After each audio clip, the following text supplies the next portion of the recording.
దేశంలో ఎక్కడ చూసినా సైబర్ మోసాలు జరుగుతూనే ఉన్నాయి. కానీ ఆ నిందితులను పట్టుకోవడం మాత్రం దాదాపు అసాధ్యం. వారంతా ఎక్కడో మారుమూల రాష్ట్రాల్లో ఉంటారు. మనుషులెవరో తెలియదు. దోపిడీ అంతా ఆన్లైన్లోనే జరిగిపోతుంది. ఇలాంటి కేసుల్లో పోలీసులు కూడా తప్పు పట్టడానికి ఏమీ ఉండదు. బాధితులు అంతా టైం బాలేదని తలలు పట్టుకొని కూర్చుంటారంతే. అయితే ఇలాంటి సైబర్ ముఠాని దేశంలోనే తొలిసారి బాపట్ల పోలీసులు అరెస్ట్ చేశారు.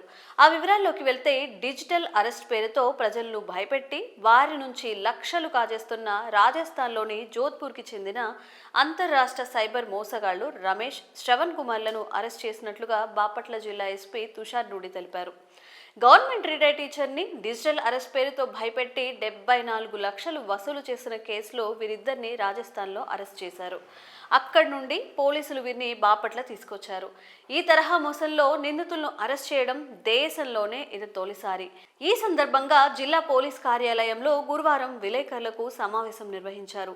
ఆకాష్ కుల్హరి, శివప్రసాద్, రమేష్ ఇంకా శ్రవణ్ కుమార్లతో కూడిన సైబర్ నేరగాళ్ల బృందం ఒకటి ఉంది.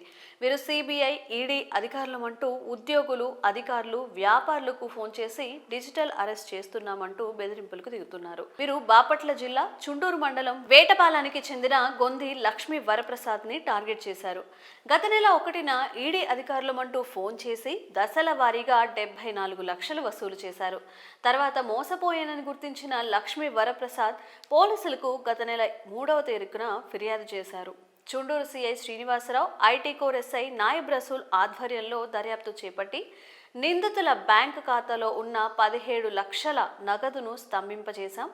మోసగాళ్లలో కొందరు రాజస్థాన్, ముంబైలో ఉన్నట్టు గుర్తించి వారిని పట్టుకోవడానికి చుండూరు సిఐ నేతృత్వంలో ప్రత్యేక బృందం రాజస్థాన్, ఇంకా ఆర్ఐ శ్రీకాంత్ నేతృత్వంలో మరో బృందాన్ని ముంబైకి పంపించారు. రాజస్థాన్ వెళ్లిన బృందం ఈ కేసులో 3వ నిందితుడు రమేష్ ని పట్టుకొని అతని నుంచి 2 లక్షలు, 4వ నిందితుడు శ్రవణ్ కుమార్ నుంచి 5 లక్షలు రికవరీ చేశారు. మరో బృందం మహారాష్ట్రలో మొదటి 2 నిందితుల కోసం గాలిస్తోంది. నిందితుల నుంచి 24 ఏటీఎం కార్డులు, 11 చెక్ బుక్లు, 4 సెల్ ఫోన్లు సీజ్ చేశారట. నిందితులు 18 రాష్ట్రాల్లో 10 కోట్ల మేర ఇలా కాజేశారని గుర్తించారని తెలుస్తోంది. మరి ఓ సైబర్ ముఠాని దేశంలో తొలిసారిగా మన బాపట్ల పోలీసులు అరెస్ట్ చేయడంపై మీ అభిప్రాయాల్ని కామెంట్స్ రూపంలో తెలియజేయండి.